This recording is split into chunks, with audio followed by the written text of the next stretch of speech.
Welcome to another episode of Issues That Matter. And we have I think, an exciting show for you today. And it's going to be a little bit off base of what we normally do, but that's good. That makes it that much more interesting. But before I get into the show, I do want to make a comment. I am aware that Biddeford Public Access has been a topic of conversation within the city of Biddeford for a short while now. And I just want to make comment that I think what this studio does is absolutely tremendous for a community. The studio puts on a good array of different programming that covering a wide variety of topics, all of which are of great interest to somebody and to one segment of the population or another. And I want to give credit to Steve Poulos and Steve Dodlin for the work that they do back in the production room to make all of this happen, and it truly is a miracle. And speaking for myself, and I'm sure I speak for the other producers of the studio, we are greatly indebted to them for giving us the opportunity to do what it is that we do, such as put on Issues That Matter. And with all that said, and without me screwing it up, I want to introduce my guest. And my guest is Dr. Lara Carlson. Welcome. Thank you for having me. And glad to be here. Oh, I'm happy to have you here. And now, because of my feeble memory, I have to refer to my prepared script to talk about all of the things that Dr. Carlson brings with her, because it is quite significant. Dr. Carlson is a fellow of the American College of Sports Medicine and a certified strength and conditioning specialist through the NSCA. Now, what does NSCA? It's the National Strength and Conditioning Association. I should have known that. Okay. And recently, she has been elected as the president of the American College of Sports Medicine of the New England chapter, and for an unprecedented second term. And she is a current member of the New England Association, New England chapter of sports medicine. I got that right? I am. Well, I'm proud of myself. And Lara, again, thank you very much for joining us. Thank you. Now, what is it that you do at the university? Because I know it's a little bit off base as far as things that we normally cover, and some people might say this is not health related, but I think it's very much health related. It is. It's just probably a different population than you're accustomed to interviewing on your show. I'm an associate professor at the University of New England. My expertise is in exercise and environmental physiology. And what that means is I research and study and teach on things that impact human physiology or performance, such as like anatomy and physiology is the study of structure and the function of the body. Where exercise physiology is a little different is we add the stress of exercise, the stress of things like environmental temperatures, altitude, performance, playing sports, and those kind of things. So that's basically what I do at the university is I teach in my expertise, and then I do research as part of being a scientist is also part of my responsibilities at the university. Yeah. And if I'm not mistaken, and making mistakes is something that I just do naturally, but if I'm not mistaken, you brought along a videotape? I did. Recently, Daniel Lambert, who's the director at the University of New England in communications, just completed a documentary about the unique research that I do.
Stock car racing has a long storied history in the US and holds a special place in many American hearts. When stock car racing came to prominence in the US after World War II, cars were not even required to have roll bars or seat belts. Thanks to extensive research and technological developments, race cars themselves are much safer these days. However, there's been little research on the most important safety feature of the modern stock car, the driver. What physiological challenges do drivers face during competition?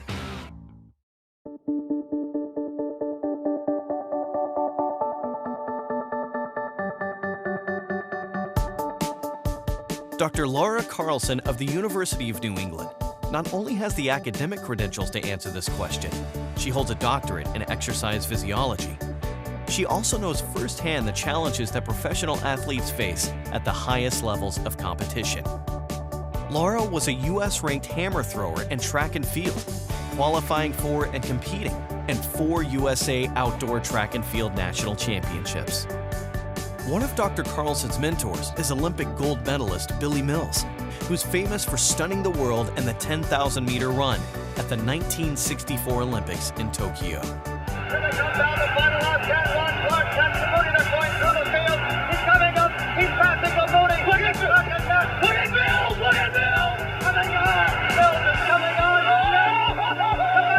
She was a national type level athlete who potentially had definitely world-class ability, probably a better athlete than me.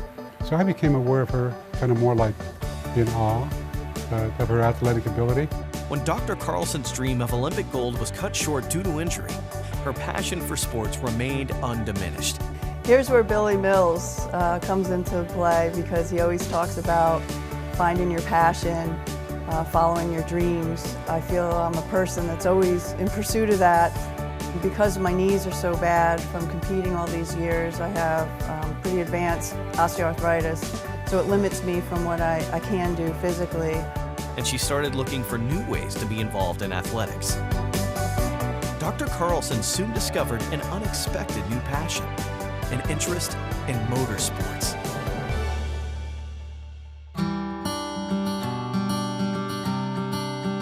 My brother is the reason behind my passion in motorsports, and he used to compete in the 70s and 1980s in stock car racing in Connecticut, and he's 15 years older than me. So as a kid, I was terrified of the cars. He would start it up, they were loud, and and then when they sat too long in the summer, they become hornet's nests. So I was really terrified of race cars until I was actually teaching in Vermont. And we were going to visit my sister and her family down in Georgia, and the guys were all going to Talladega to get the super speedway to go to the races, and they asked if I wanted a ticket. And I said, I am not going to watch drivers drive around in circles. And it was actually a student in my class said, Doc C, you're not going to Dega?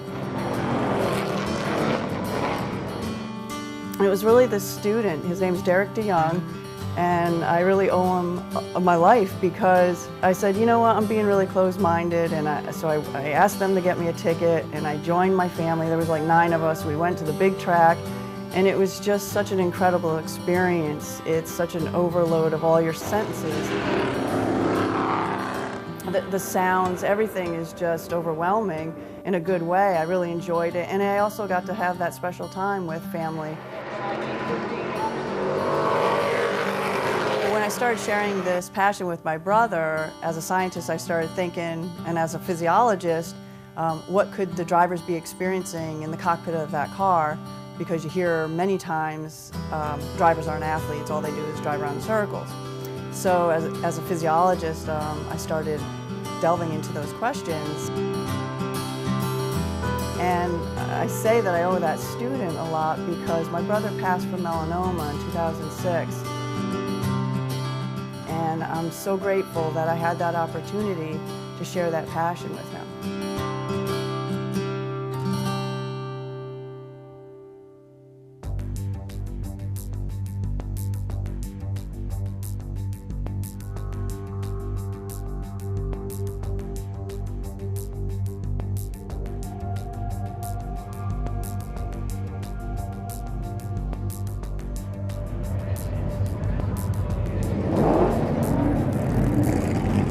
NASCAR was founded in 1948, it's a relatively new sport.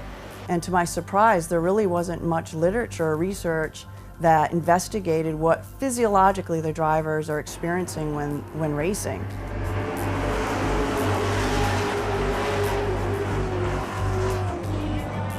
So what we did is, in Oxford Plains Motor Speedway in Maine, we looked at drivers during an actual competition. This wasn't a simulator, this wasn't a pay session, they were actually in a competition.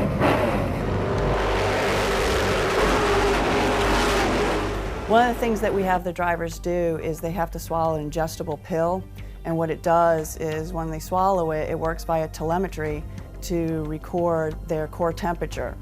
We also outfit them with several dermal patches on their skin, so we not only get their core temperature, but we get their skin temperature.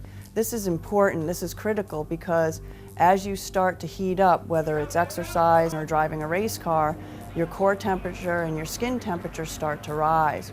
When those two temperatures get closer and closer together, we refer to that as the core to shell gradient. So when that narrows, it becomes even more critical for the athlete or the driver, because when it narrows, it gets harder for them to dissipate heat. So that means they become more of a heat storage. And as we know, when we become too hot and dehydrated, it can not only impair our performance, but it can be dangerous. In NASCAR racing, the stock car, every time they step on the brakes, you're looking at about 1,400 degrees on the rotors. And that equates to, that eventually finds its way into the cockpit of the car, along with the motor and everything else running. So it heats up pretty quick there, and plus if it's hot outside, if you're racing in Daytona or Talladega, it's already hot. And that heat, our cardiovascular system is essential for helping us thermoregulate. So cardiovascular fitness is a premium, very important for race car drivers. In fact, Formula One drivers, part of their routine is to constantly engage in cardiovascular training several hours a day to be able to combat the effects of heat. Because if I can circulate my warm blood and that heat better than other people, I have a better time of keeping myself cool.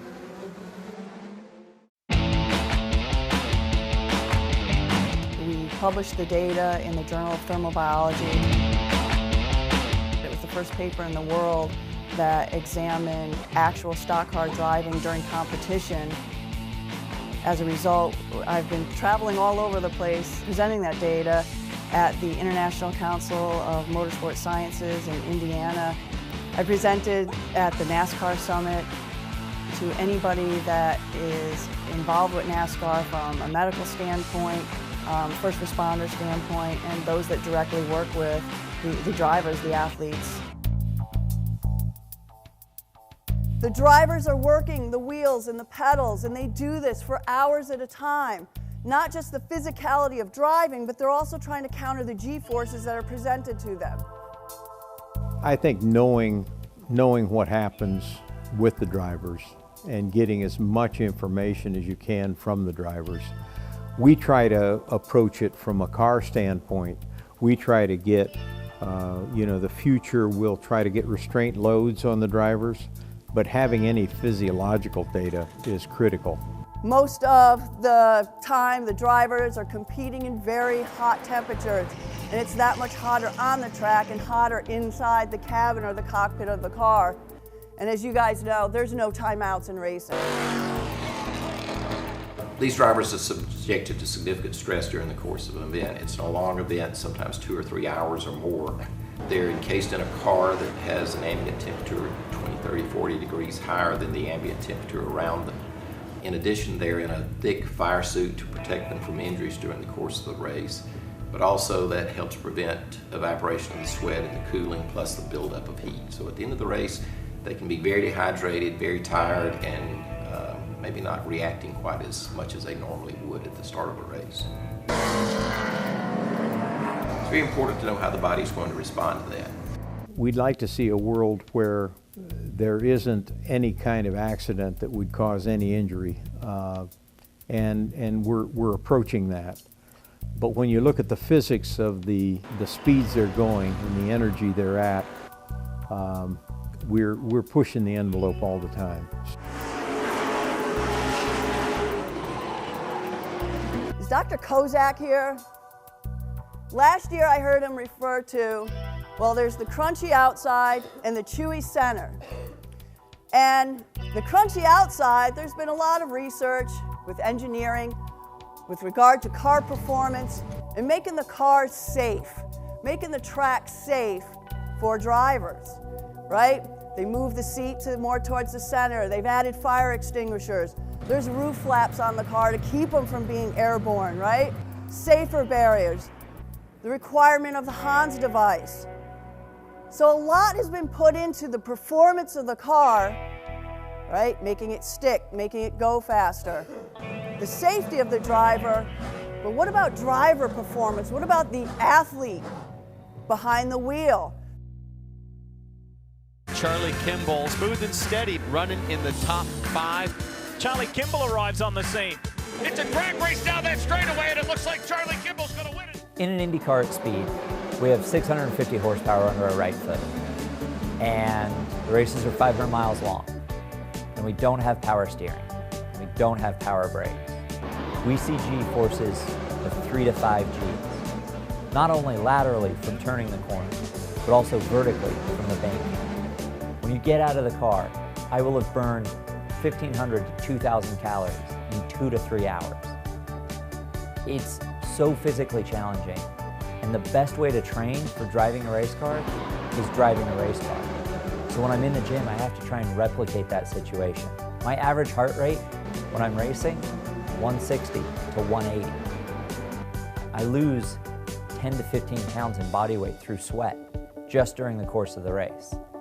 And you have to be prepared for that. Charlie Kimball right on the heels of car number 77. A late break, what a move by Charlie Kimball.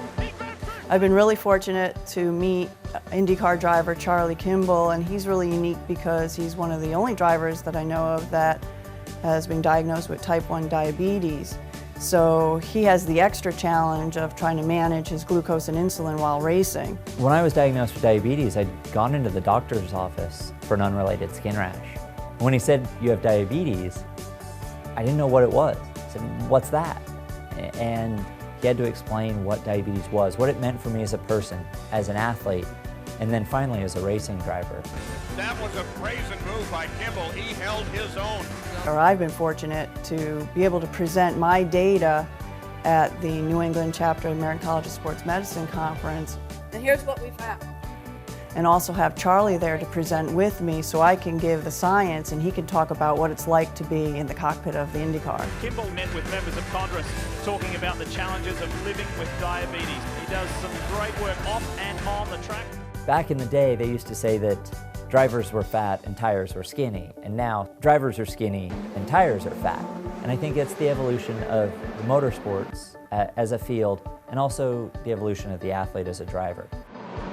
I think the importance for all drivers to be athletes and be competitive and understand how their bodies as machines couple with the race car is critical.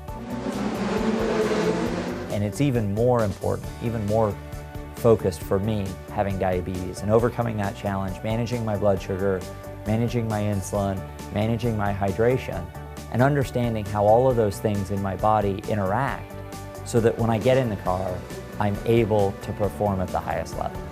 Charlie Kimball, you're an IndyCar race winner. Woo!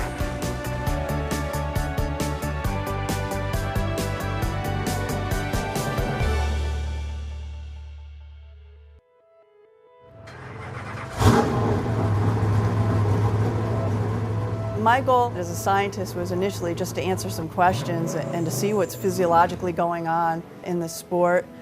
I hope that people see from the data we release that these drivers are athletes.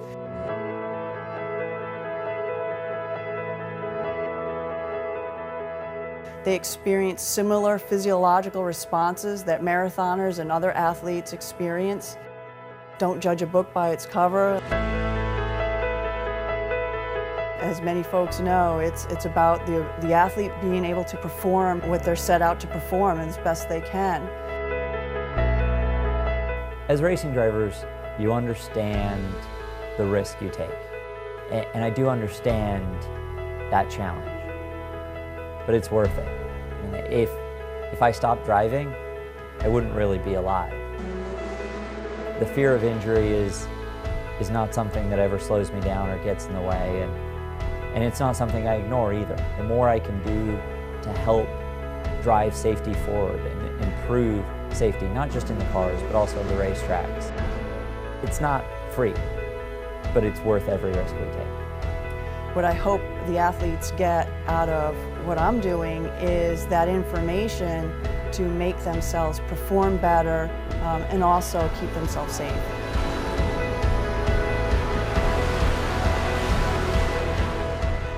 Dr. Carlson's commitment to improving safety on the Speedway is both a tribute to her brother and a testament to her own understanding of what it means to be an athlete. This University of New England researchers' work is an important victory for the science of motorsports and a victory for the athletes behind the wheel.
That was extraordinary. Thank you. And the first question that comes to my mind, and I know it was pointed out that your brother served as a major inspiration to you. He did. He, as you saw in the documentary, he used to race back in the 70s and build stock cars, and that was his thing. And because he's 15 years older than me, you know, I was terrified of the cars, and you know, everything was about races. And it wasn't until, as you saw in the documentary, that a student convinced me to go kind of check out NASCAR racing, you know, down in Talladega in Alabama, and that really changed my life.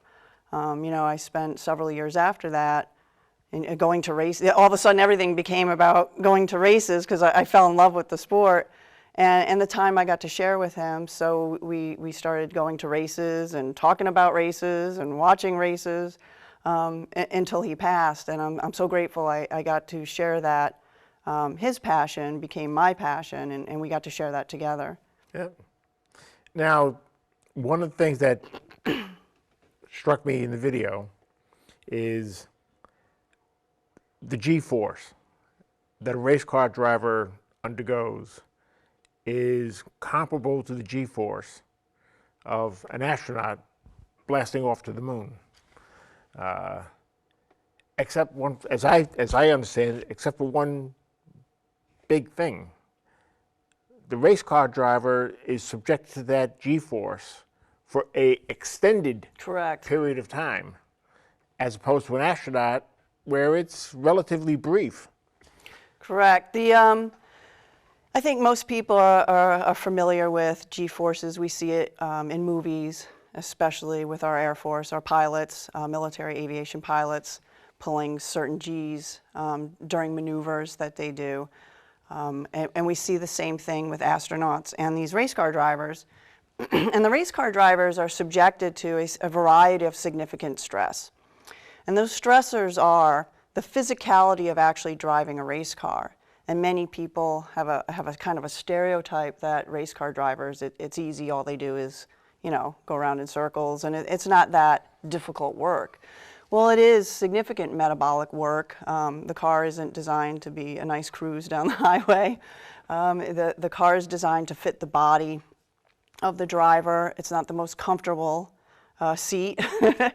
And also, the cars are designed to do a couple things: go fast and be safe for the driver. So you have the driver working behind the wheel. There's significant heat, as you saw in the documentary, that the driver endures. Every time they step on the brakes, it's about 1,400 degrees Fahrenheit, and that comes back to the cockpit or the cabin of the car. Most races are in the summer, on usually down south, so it's already hot in environmental temperature, but also the cabin of the car, with that heat between the motor and the brakes and everything, comes back to the car. And this is just an assumption.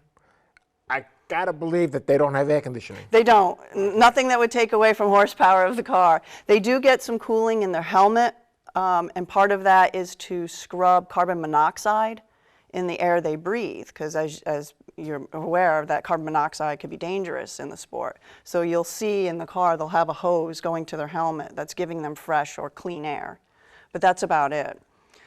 So the heat is a significant stress. So you have the physicality, the work they're doing. You have the heat that they're dealing with. We also have a hydration concern. Because of the work they're doing and the heat they're experiencing, dehydration is fairly common, so a goal is to prevent that during the course of a race. And then we also have what you asked me about, was the G-forces. And G-forces, that's the gravitational force that we experience on the planet. In a situation like driving a race car, you can increase that G-force. And how G-force is calculated is basically it's the velocity of the car squared. So how fast the car is going and the banking or the radius of the track. So depending on the track that the driver's on, the G-forces can range anywhere from 3 Gs to 5 Gs. So what you mentioned with the astronaut, you know, and typically we see in movies like Armageddon, they take off in the space shuttle, and Bruce Willis, they're shaking, and the G-forces, you know, during the launch are so intense. But in the reality, you know, they're pulling about 3 Gs for several seconds up to a couple minutes, where these drivers, whether it's NASCAR, Indy, or Formula One, they're experiencing both lateral and vertical G-forces, and they're experiencing that for 3 to 5 hours, depending on the length of the race. And that's a significant stress to the body. Now, what many people consider to be the athletics of sport, games such as football, basketball, it's fairly obvious what impact that motion has on them and so forth, on their joints and so forth. What about the long-term impact on the driver undergoing all that G-force on a regular basis? Typically during a race, what could happen to them is that, again, that lateral and especially the vertical G-force, and we see this in movies with pilots when they do a maneuver, right? They're supposed to bear down because of the chances they could pass out, because they're pulling such high, you know, over 9 Gs during a maneuver. Well, these drivers aren't pulling as high, but again, over time, every time they're going into a corner, for hours at a time, they're pulling these Gs, and what that means is it starts to affect your blood, and you start to pool blood to your lower extremities. So they'll get what we call a lot of gluteal pooling, so in their gluteal area or their legs. What that means is, again, when you look at the bigger picture, the stress of the work they're doing, the physical work, the stress of trying to dissipate heat, as you saw in the video. When heat goes up, we have mechanisms in our body to try to rid the heat, and one of those systems is your cardiovascular system, to try to bring that heat to the surface of the skin. Well, they're in a unique situation because the equipment and the fire retardant suit that they're wearing all prevent evaporative cooling. So it's hard for them, and sometimes almost impairs their ability to cool themselves. And then you add this pooling of blood that blood now is being taken away from your brain. And you add dehydration in there, and what happens to the driver is they could potentially set themselves up to lose focus and concentration, which is critical to driving a car at significant speed. When you're traveling at 200 miles an Right. hour, you better not lose Exactly. concentration for too long. Right, they're packed in there like sardines. You know, until like for example NASCAR, there's 40 cars on the track. They're packed in there bumper to bumper like sardines at up to 180, 200 miles an hour. So one small mistake, it could be not only dangerous. In some cases, it could be fatal. Well, at 200 miles per hour, 180 miles per hour, yeah. Long term, we're seeing with drivers, especially now, NASCAR is a relatively new sport compared to other sports. First stock car racing in 1948, and we're starting to see some of the long-term effects with drivers that you're seeing with NFL players, meaning the repetitive trauma from hitting a wall, being in an accident, the repetitive concussion. And so the drivers now, as they age, are starting to experience some of those consequences of. Is there some, I'll use the word controversy, as to whether or not a race car driver is indeed an athlete or not? Oh, I hear that all the time, that they're not athletes and all they do is drive around in circles, and I tell people. One, you can't judge a book by its cover. Look at Babe Ruth. He wasn't a fitness model, but the guy could hit the ball.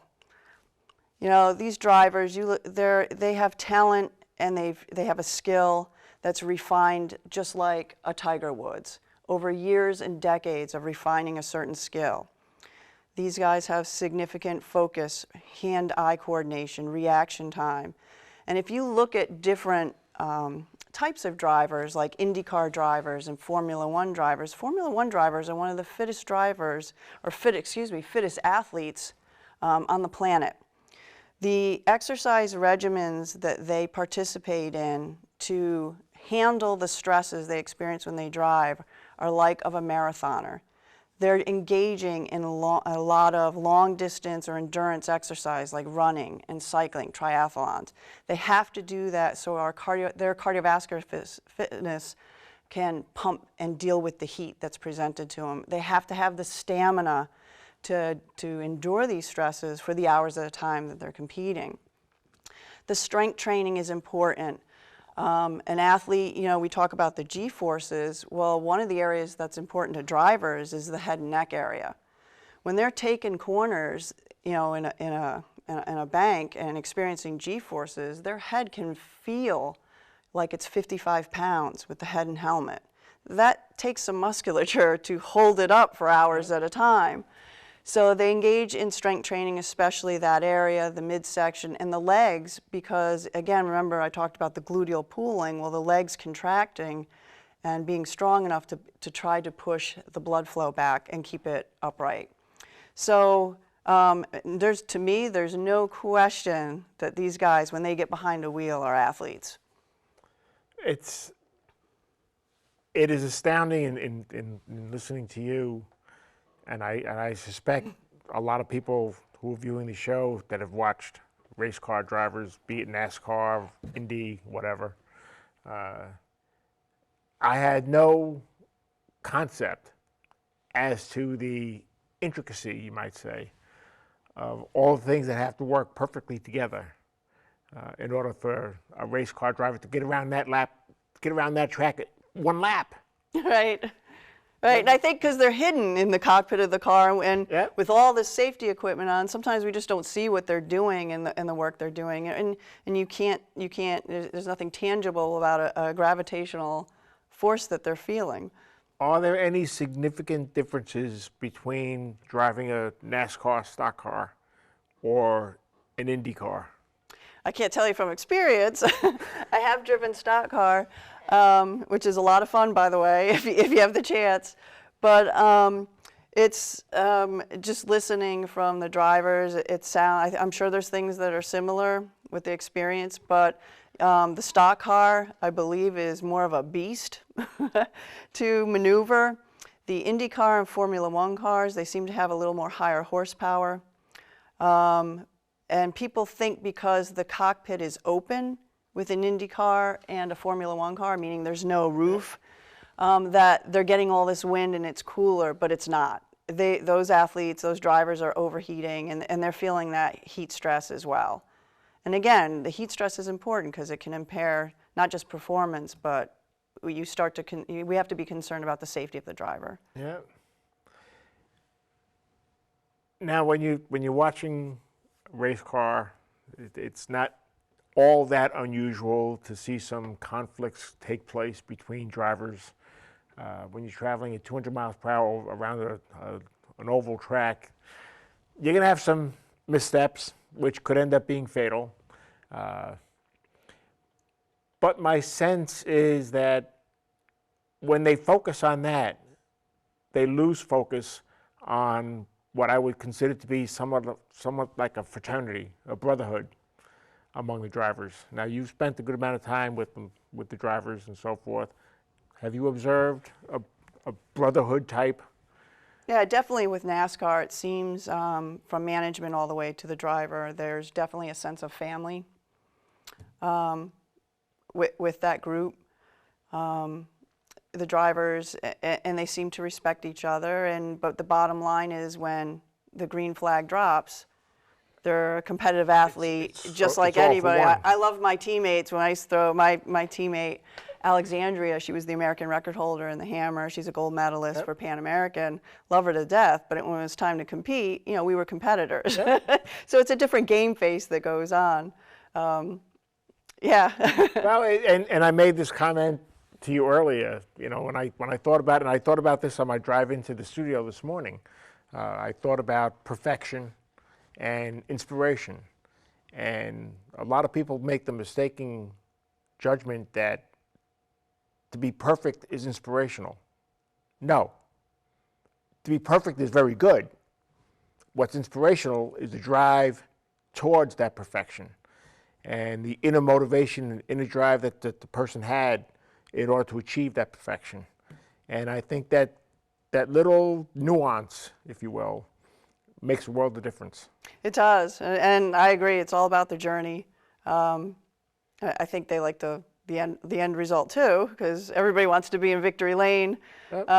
When the checkered flag drops. But I agree, the journey, and thinking again, these are athletes like any other athlete, and if you look at a dictionary definition of an athlete, what are the qualities? Well, it's somebody that's has stamina, endurance, strength, focus, hand-eye coordination. These are the qualities that define an athlete. So why wouldn't a stock car or an IndyCar driver or a Formula One car driver fit into that? Well, they do. And the other part about being an athlete is an intense competitiveness. There's no question that these guys are competitive. The only outside of when I was a teenager going to a local stock car track to watch them go around the track and the figure eights and all that kind of stuff. I did have the opportunity some years back of going to Daytona. Oh, wow. And when you see the speedway, the banking of the curves, and I don't know what the speed is, but from what I understand, if they don't achieve a certain level of speed before they enter that curve, that car is going to slide right down. And I think that's a very good example of the G-force that is being exhibited. Right, Daytona is, I believe, one of the pretty large banking degrees. I believe it's a 33-degree bank. I've been on that track, and it's almost impossible to stand up. You're literally like, you really have to lean to do that. It's amazing, but that's what, those big tracks there in Talladega, they're large in length, so the mileage, and they have the big banking. So they can hit some pretty intense speeds, on those tracks, and thus the reason for the restrictor plate, to kind of keep them, because the cars were getting, crazy fast. And we have to keep in mind, that they put all, roof flaps on the top of the car to create downward pressure to kind of keep them glued or to the track. And the reason they do that is, keep in mind, a commercial airline takes off at 160, 180 miles an hour. These guys are traveling that, if not higher. So when they wreck, and you've seen the footage, these cars can become airborne. And it's not just dangerous for the driver, but we've seen them where they get airborne and they go into the crowd, into the stadium. And that's why that catch fence is there, not just to protect the drivers, but protect the fans. Protect the whatever. Yeah. It's terrible to get But it's part of the excitement. It's terrible to get tongue-tied. For fans and for drivers. I mean, the fans, nobody ever, it's really cool, I'm not going to lie, when you see the big wrecks, but every fan in there wants that driver to get out and wave to the crowd. And that's something we can't forget, is these guys do that. They take this risk every weekend, to put themselves in a situation that could turn out really bad, just to wave at the fans and do it again, in 7 days. And so much of the individual driver's safety is not necessarily reliant upon him, but it's reliant upon the abilities of every other race car driver on the track at the time. In the car and the track. Not to mention the pit crew. Exactly. And they have their own issues of injuries. I mean, they've come in and gotten hit by cars. There's a speed limit on pit road for a reason. I've seen pit crew athletes get run over. One of the objectives that I have set forth for my show is to point out the hidden gems that we have located right in our own backyard, because we have quite a few. We do. University of New England is one of them. What prompted University of New England to spread its wings, so to speak, in order to cover and become involved in what you do? What I do? Well, I'd have to give a lot of credit to Dr. Edward Bilski. He's the Vice President of Research at the University of New England. And from day one, Dr. Bilski has just been supportive of this work that I do. It is atypical, but it's cool. And he sees the value in it. He's been supportive about it, and he lets me run with it. And like I said, it's unique for me to have the opportunity to, we think of the top athletes in racing, NASCAR, Formula One, Indy, but there's probably 500,000 weekend warriors, meaning people that participate in racing on every weekend. So at a grassroots level, there's a lot of people that race every weekend, and we have 2 tracks right here in Maine. We have Oxford Plains and Beech Ridge Motor Speedway. So, it's a big part of Maine. There's a lot of participation, both driving, working on cars, and being fans. Now, outside of, as I mentioned before, the local races that I used to go to when I was as a fan, not as a driver by any stretch of the imagination. But I forget the question I was going to ask. It was a good question, too. No, we'll take a sip of water, I think. But anybody who's watching this show frequently knows that I lose track of things relatively easy. Well, better you than me. And when my sound thing happens to fall off my belt, that doesn't help at all. Probably not. But it'll be safe there. But I understand, and I remember where I was going. The fans, people, from what I can gather, don't really have an understanding of just how tight the fans themselves are with each other.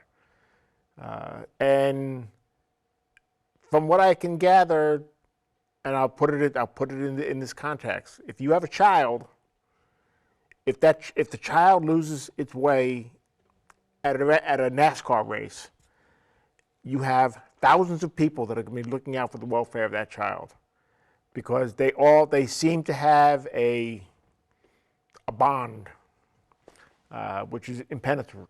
I'd agree. I mean, I've been to races all over the country, and like I said, that started with my brother. But the first experience when we went to Talladega is I couldn't believe that there were almost 250,000 people, fans there at that track, and everybody was in a good mood.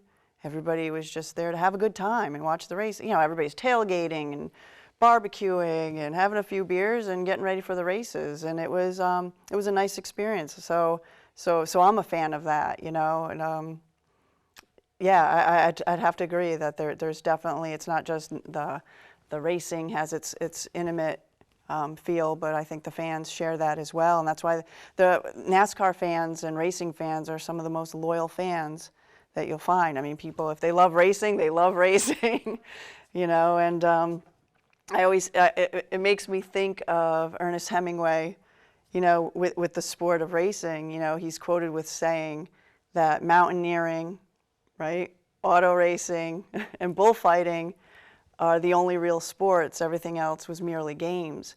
And I think it's because of the excitement and the adventure, which Hemingway, he certainly had a sense of adventure. But you look at racing, mountaineering, and bullfighting, there's a sense of danger, and that could end really violently and fatally. And we don't see that in a lot of other sports, whereas these three, if it's going to be fatal, it's going to be a pretty violent death. Yeah. Now, where do you see yourself going as the clock moves forward? Where do you see yourself going relative to this program? Where do you see this program going? With the research I'm doing? Yes. So the next step is what we struggled with the last data collection, which you saw in the documentary, is to more precisely measure the fluid balance of the drivers.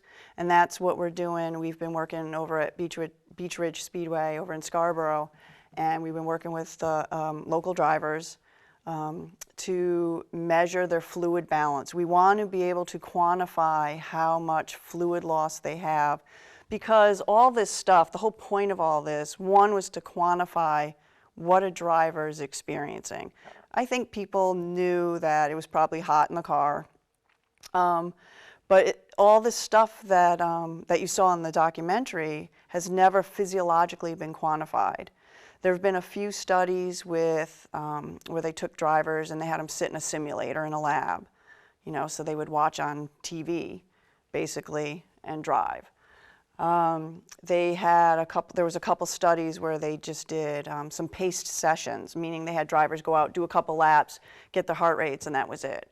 So our group was one of the first studies in the world that we actually went to a track on a competition day, used all of our physiological equipment. I collaborated with the Army, the Usarium down in Natick, Massachusetts, to get the cool gadgets and stuff to do this. And these guys were competing. So this is the real deal. It's not in a lab, it wasn't a simulator, it wasn't just a couple laps. These guys were competing in a typical race, and we were able to get that data to understand physiologically what's going on with the driver and quantify that. So the next step is to look at the hydration level of these drivers, and all this information will help prepare racing teams and drivers in the future, because it's not just about safety of the driver, but they want to perform just like any other athlete. So if you were a runner, a marathoner, you would do certain things to prepare for that race. Yep. So we want to offer the information for drivers to do the same thing to be prepared and be as competitive as they can. Now you focus on preparation. There's something I want to focus on, which also took a lot of preparation. Okay. And we've spoken a lot about your current life. Your previous life was as an athlete. It was. Let's talk a little bit about that life. Now what was your event?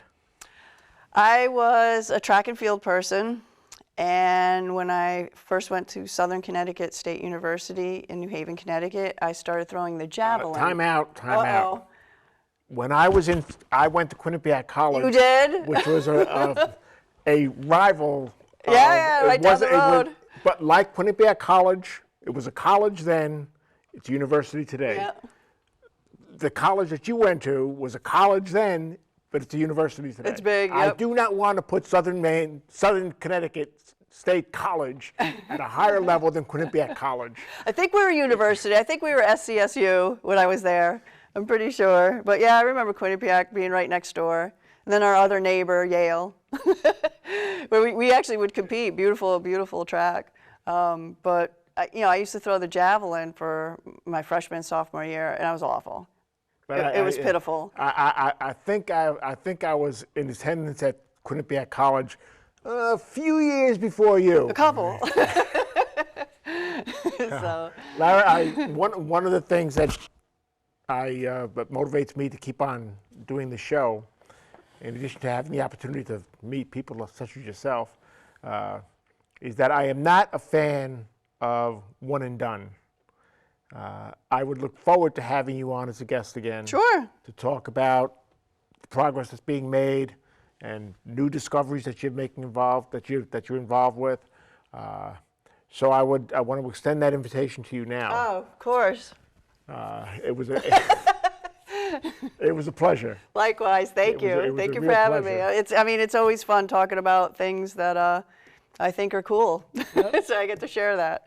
Well, if there's one thing, and this is what I refer to as a takeaway, if there's one thing that you would like the viewers to take away from what we talked about today, what might that one thing be?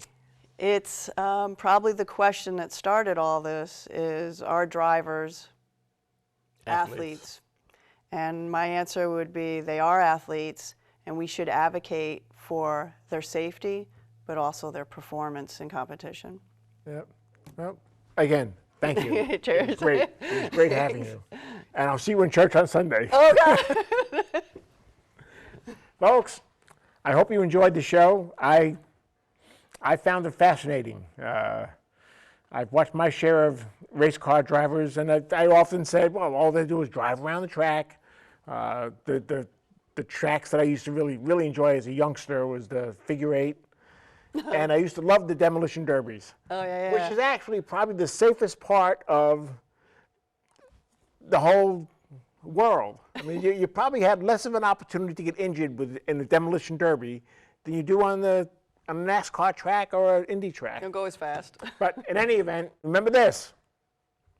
The simple life is the life that you enjoy the best. Have a great day. Bye-bye.